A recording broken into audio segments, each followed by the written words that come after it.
were out in Osaka at Capcom's headquarters, which was pretty exotic and fun, playing, what, 10 hours roughly of Monster Hunter World? Yeah, divided by in 2 days. 2 days of Monster Hunter World goodness. Yep.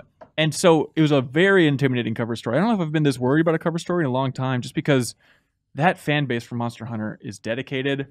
Cork and I are vaguely interested in the series, but walking into Conceptually. yes, making sure that, like, oh God, we have to know what we're talking about and make sure that we don't disappoint the fans and we get the good info. I'll say this. I'm a big fan of it. Yeah. And the cover story is incredible. It's one of our, I've told Jeff this numerous times, one of our best stories in a long time. Why is that? What makes it special? Because, you know, a lot of times when we do a cover, it's like a first look or it's really early in development and you get a very small sliver of what that game is. But like you guys said, you played 10 hours. It is loaded with information. You know, there's nothing that's really held back in that. Like you feel like you're getting a full picture of this game. And holy hell, it sounds awesome. Like I cannot wait for this to come out. What's the release date? January? It's January, yeah. 26th, I think. Yeah, and it's coming out on PC a little bit later, but Xbox One and PS4 at that date. Jeff Cork, how are you feeling about your time playing the game? What surprised you? What surprised me is that I was having a lot of fun playing a Monster Hunter game. It's weird because, I was so scared, and it was that realization I think we both had. Maybe you had a little bit earlier, but when I came in for the second day to sit down at my little station and go back to my character, was a feeling of, wait a minute, I'm looking forward to this. I've been converted into a fan of playing this game of Monster Hunter. Yeah, because I'm not completely new to Monster Hunter. I played it on like the PlayStation Portable, and then I played the last one on the 3DS, and boy, people like those games. Sure, they sure do. Jeff Cork was skeptical of its previous efforts. They have a real terrible interface, and the entry point is not great, right? No, people always go, oh, it's good. It has this barrier to entry, and I think it ultimately is you just get worn down and eventually just reconcile the fact that, well, here we are. This is what we're doing. This interface is just absolute garbage. But you have to plow through because you see the charm underneath, and there is a lot of fun because it has all the stuff I like. I like grinding in games. I like fighting monsters. I like exploring. So it has all the stuff that I like, but it just has not been executed in a form that I've really loved. Yeah. But with World, I think that it overcomes almost all those hurdles. Yeah, it was that scary thing of, oh my God, I don't know if I can get into this Monster Hunter, but it was a realization also, like, there's never a better opportunity than in sitting down with Capcom pros whose job it is to make sure we understand the game we're playing, and also having the director and producer of this long-running series, like, wandering around the gameplay stations, like, watching us play. Well, let's back up. It was not a case of not understanding it, to be clear. Sure. I understand that I have to hold down a shoulder button and face buttons to navigate through an inventory. I just don't like it. Yes. So it's not like I'm like walking around with stars circling over my head like Blanca after Ryu knocks out, like, oh, I just don't understand. It's like, I understand that. I also understand that if I'm jumping from one height to another in a map, I don't want to see now loading and sit through about 20 seconds of that. But enough of the past. Yeah. Monster Hunter World. It's freaking great. It's so much fun. It is a surprising amount of fun. Yeah, but again, along the way, all you hear is like, oh, this is the first time this is the first time damage numbers are in there. It's like, wait, what? That seems very important to know if you're hitting the monster. And so I understand some fans are skeptical of them going for more of a mass appeal. Yeah. But my big takeaway after playing it for those 2 days is like, man, I don't think it's that hard to get into. There's always like extra depth of like, what is this system again? I've been kind of surface leveling it, but I guess I can dive in much, much deeper, just even on basic attacks even. But just to get the basics down, it does a pretty good job of easing you in. Yeah. There's a lot of like tutorial stuff that isn't needlessly hand-holdy. Yeah. So I think there's depth if you crave it, but you can get like a superficial read on it very quickly. It's just little things like, and we've hammered this point home in several written features and everything, but like the light bowgun or the heavy bowgun, now you can move while shooting. So move while healing. Move while healing, exactly. Just little quality of life things like that are fantastic. That make life worth living.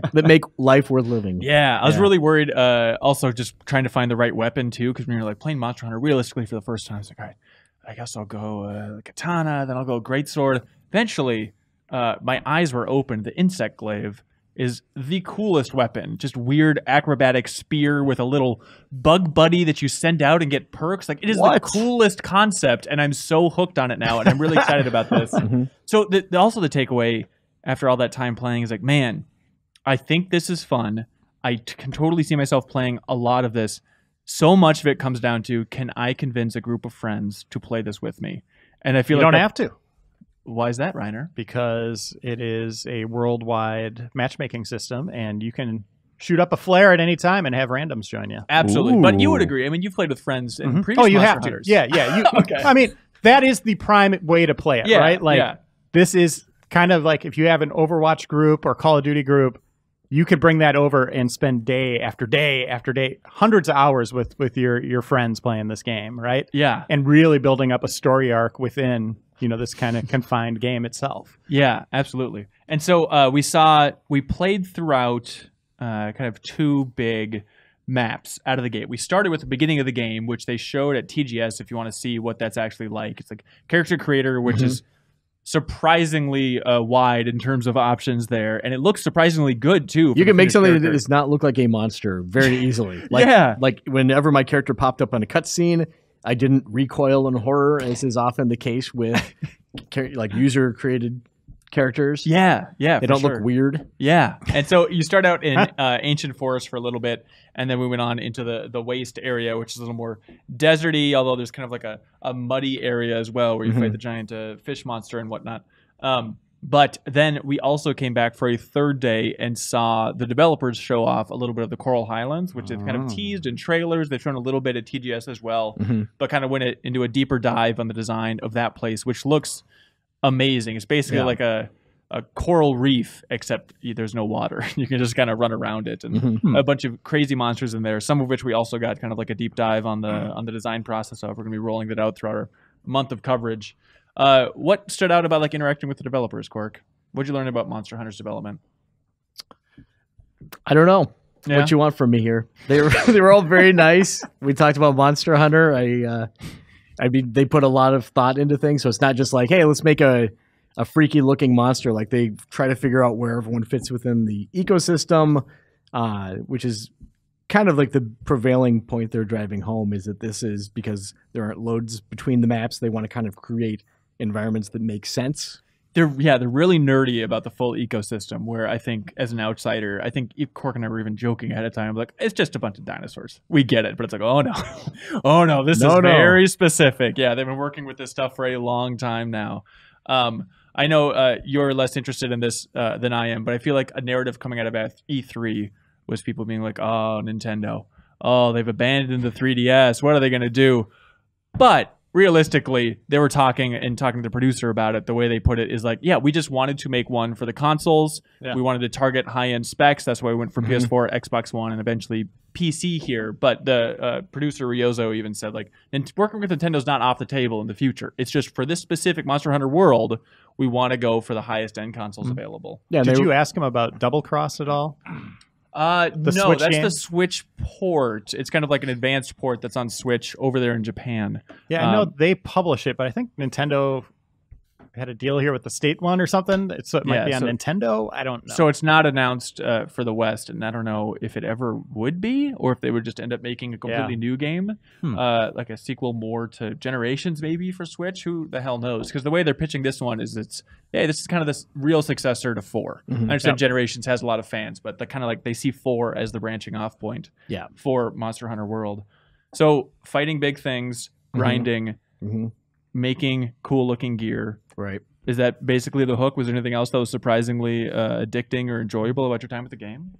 I like hanging out with my little Palico. He's pretty cool. Yeah, you get to customize him right at the beginning as well. Yeah, they're pretty tight buds. You're like running around the town as him. There's plenty of other Palicos running around the main central hub, because the overall idea is you're kind of going to this new continent at the beginning of the game, and the whole overriding theme is it's going to be full of first time seeing things, full of discoveries. Well, fortunately, someone came, at least in the sections we've seen, someone has been there at least long enough to put ladders where they need to be. So you're not like completely going into new things. Yeah, and that town's actually it's much easier to navigate than I was expecting as well, where they have like elevators basically throughout the town, and you go to it and it'll give you the bullet points of exactly where you can go. Like, okay, this is where I go to the smith to go build new options. This is where I go to kind of the gathering hub where you can arm wrestle other players and kind of meet up with other folks before you head out on expeditions, which is kind of like, patrols in Destiny or just in general. The town works quite well. I know some people were worried about the scout flies being a little too handholdy, and also in a lot of the videos they've shown so far, they have kind of like a guide character that's letting you know exactly what's going on. It seems like we stressed it before in a video and people appreciated it, but yeah, she's out of the picture in an aggressive way pretty early on. She's always there to give you quests and works as a way to kind of launch missions and stuff. But as far as her face popping up on the screen, like, don't forget to do this, do this, it's really not there after the first hour and a half, 2 hours, something like that. It moves along pretty quickly. Surprisingly fun. Yeah, it's really fun. So as somebody who has never played the Monster Hunter series, this is something that I could easily just step right into? Yes, I really think so. Yeah, I mean, there's definitely going to be little quirks here and there that you kind of have to get the hang of, but overall, yeah, especially if you have a friend that's familiar with it at all, I think it'll be a piece of cake. I'm really curious to see like how much of like the Destiny co-op crowd bleeds over into this, or like what type of audience specifically is going to be into it. The well on these games is always super deep, right? Like, I mean, these are games, like I said earlier, hundreds of hours. We have someone in our production department that put 600 hours into the first Monster Hunter. Insane. We did a replay with her if you want to check it out. Yeah. So she's an expert. The thing that interests me the most is like a lot of the little annoyances I had with the series, like loading between zones, not being able to switch out weapons and stuff like that when you're on the hunt and all that, like moving while healing, like that's awesome. Like those are just little things that always nagged on you. Yeah. But now they're just kind of gone, right? So now it's just like the thrill of the hunt. At the same time, you can't zone to heal. Yeah.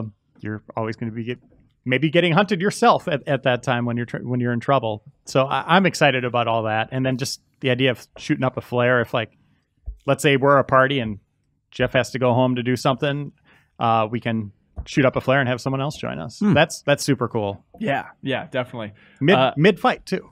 Yeah, it's pretty wild. Wow. After our trip then, at Paris Games Week, they announced that Aloy on the PS4 version is also going to be a weird crossover event from Horizon Zero Dawn. So you can have Aloy with a little robot.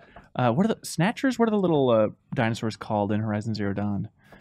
Watchers? Yeah. Watchers. The one eye thing? Yeah. And then you can make them into your little Palico buddy. So it's actually Aloy though. It's not like you get to put a costume, because like in the 3DS version you could get like Link's costume, but it wasn't actually like Link in the game. No, they're like costume elements, and if you put the full armor set on, it changes her face as well. Okay. Right. That's such a smart crossover, because going on that cover story trip for Horizon Zero Dawn, those people over there were fans of Monster Hunter, and that was a big inspiration for Horizon Zero Dawn. So it's nice to see the official cross-company handshake to make that happen. But I wonder if they'll do it with Microsoft.